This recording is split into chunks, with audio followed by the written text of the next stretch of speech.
인간은 무리 생활을 하는 동물입니다. 마치 늑대처럼요. 하지만 인간은 늑대보다 더 나아갑니다.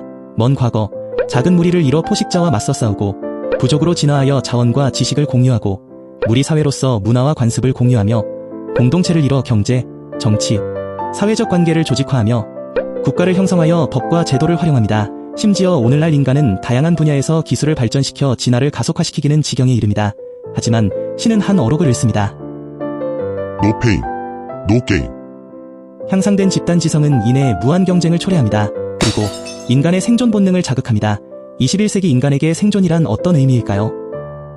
여러분은 이 사회에서 잊혀지지 않기 위해 어떠한 발버둥을 치고 계신가요? 자기 밥그릇은 자기가 챙기자. 자본주의 사회에서 생존을 가장 적나라하게 표현하는 구절이지 않나 싶습니다. 저는 요즘 유튜브를 보면서 이러한 말이 적용되는 사례를 하나 발견했습니다. 표절. 남의 작품의 일부를 몰래 따다 쓰는 것. 최근 르세라핌의 컴백 앨범이 대부분 표절 논란에 휘말리고 있다고 합니다. 저는 빅뱅, BTS 이후 입덕한 르세라핌이 곤경에 처한 것을 보며 생각했습니다. 사실 아이돌 노래로 국한될 것이 아니라 이종 장르 음악에서도 표절은 항상 존속합니다. 표절은 마치 바퀴벌레처럼 끈질기게 음악계에 들러붙어 있습니다. 저는 이번 영상에서 이 만성적인 문제를 어떻게 해결할 수 있을지 한 가지 가설을 실험해보고자 합니다. 그 전에 문제의 원인을 먼저 명확히 짚고 갈 필요가 있습니다. 그냥 단순히 표절한 작곡가 잘못 아니야? 일부 고의적으로 다른 음악을 모방하는 경우가 있을 수 있습니다. 그러나 만약 정말 표절인지 몰랐다면 어떨까요? 일개 한 작곡가가 세상에 존재하는 모든 노래를 기억하여 표절을 피할 수 없습니다. 과연 윤리적인 관점에서 정당하게 민중의 지팡이를 그 작곡가에게 들이댈 수 있을까요? 또한 저는 종종 미디어에서 표절 논란이라는 용어를 발견하곤 합니다. 그러한 용어와 얽힌 댓글들에는 표절 여부에 관한 치열한 공방전이 벌어지고 있었습니다.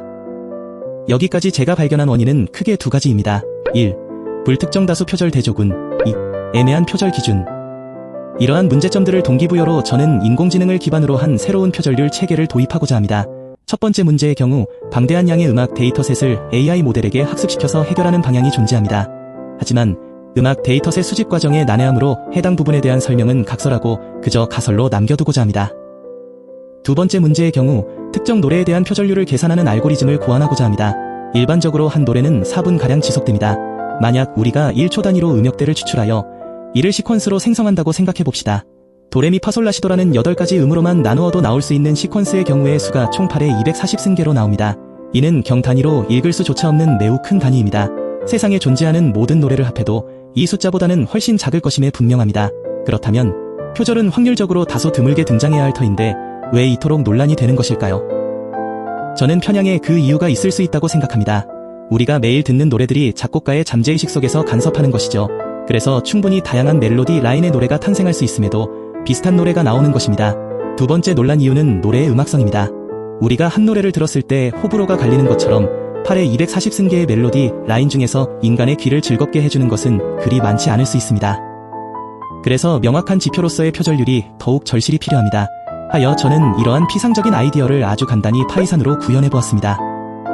파이산에는 리브로저라는 라이브러리를 통해 음성 데이터를 분석할 수 있습니다. 일반적으로 음성 데이터를 처리할 때는 주파수 도메인으로 변환하여 분석합니다. 이것에는 노이즈 제거 등 여러가지 이유가 있으나 본 영상에서는 자세한 사항을 생략합니다. STFT, 슈어트 타임 프리에이 트랜스포엄은 주어진 노래를 초 단위가 아니라 주파수 단위로 변환해줍니다. 또한 멜 스펙트로그램이라는 것은 사람에게 친숙한 형태의 멜로디 라인으로 변환합니다. 저는 실험을 위해 3곡의 하이라이트 부분을 짧게 가져왔습니다. 비스트의 와 비가 오는 날엔, 헤이즈의 비가 오는 날엔, 르세라핌 2부. 각 하이라이트를 짧게 감상하고 오시죠.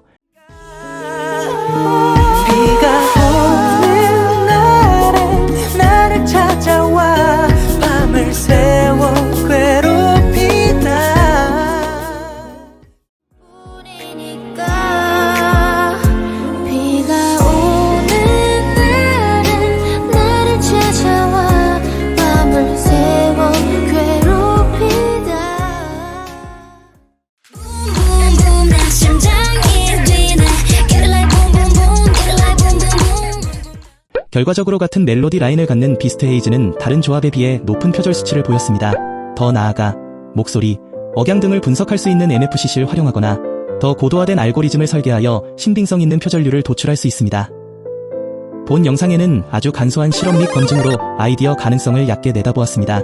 과거부터 현재까지 음악에 관해 고질적인 문제 중 하나인 표절. 이를 해결하는 것은 미시적인 문제입니다. 이러한 모호성 대신 명확성이 필요합니다. 본 영상에서 간략히 제안한 표절률은 그러한 본보기가 될지도 모릅니다. 하나 새로움에는 대가가 따릅니다. 이러한 표절률은 다소 강력한 새로운 규제가 도입되는 느낌일지도 모릅니다. 하여 초기에는 작곡가들의 반발이 강력할 것으로 예상됩니다. 하나 장기적인 관점에서 이러한 표절률은 더욱 다채로운 음악의 탄생과 더불어 깨끗한 문화를 이끄는데 이바지할 것입니다. 앞으로도 기술이 이끄는 다양한 미래의 가능성을 간단한 실험 결과와 함께 실질적, 선제적으로 내다보는 영상들을 보고 싶으시다면 구독을 잊지 마세요.